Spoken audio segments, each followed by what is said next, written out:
court many cases. When you came to our ministry, we've had serious improvement. At least our relationship between your department, my office, and also, it's unfortunate I'm the one being sued all the time. Even when you make mistakes, I'm the one who goes to courts.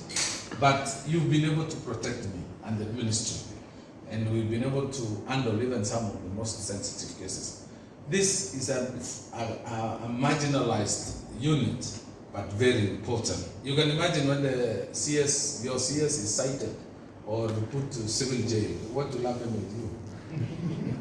You're on air and the pilot is removed and they will all crash. So thank you for what you've done. The National Productivity Center, which you can see the shirt I'm putting on, because I try to push and champion what we do. This national productivity is a sleeping giant. It is a sleeping giant. It's been moving from one department, public service, labor, and migrating. But I think it has been decided that this is the home of National Productivity Center.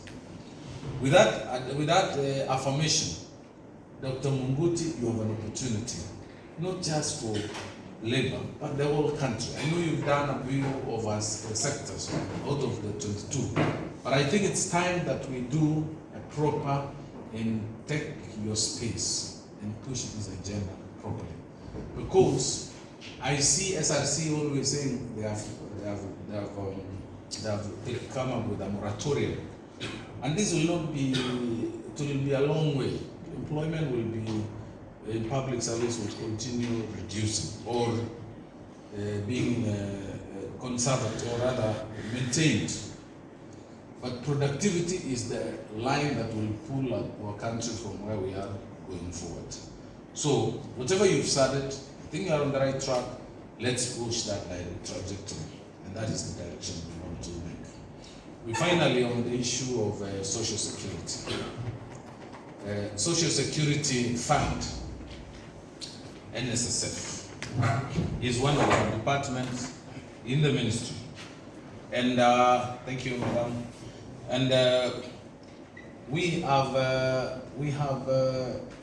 when I joined this ministry, the fund in 2 years was, I think, 201 or 203. Last year, we recorded the highest income of 43 billion shillings. We sat in Naivasha, they tabled the records, and we made 43 billion. 43 billion shillings at that rate.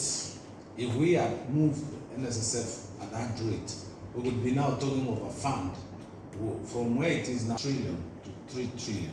We should be the biggest fund in Africa. Uganda started the other day, they have overtaken us.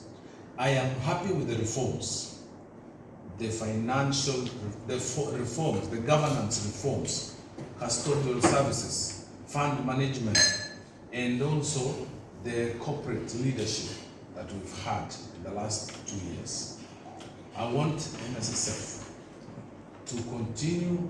We hope we make recommendations to increase the savings per person, to make it also compulsory for Kenyans to contribute. This is your money. And to tighten the governance of NSSF, because Kenyans have been discouraged before in investing in social security because of the corruption that we have seen before. Now, in the last 2 years, no public land was bought. In the last 2 years, we never put money in a bank that will collapse. In the last 2 years, we never bought prisons land, and we never bought cemeteries or forests or rivers, or we invested in Uhuru Park. We invested in proper securities that earns the savers a return at the end of their working life. This is what should be the goal, and this is what we should be. So, going forward, NSSF can only be making choices. You know, we have the big four. We have other investments. We have public utilities. we have resources, we have Konza City coming up, we have transit, airports expansion. It can unlimited opportunities for NSF, but there must be return on investment, because we are trustees. We are not the owners of this money. We are trustees. So any fund, any shilling invested must pay back and give a return to the trust, to the owners of the money, the workers of Kenya. That is what we should be. And I'm happy with that direction we're taking. We will be able. We will look at the corporate structure, the numbers, the NSSF, the workers, employers, their way, the corporate, and how it is running, and look at it and align it. We want NSSF to be in the level of other social funds, which is in Finland, in Sweden, in Norway, and that can also contribute to the development of the country. And I think it's possible.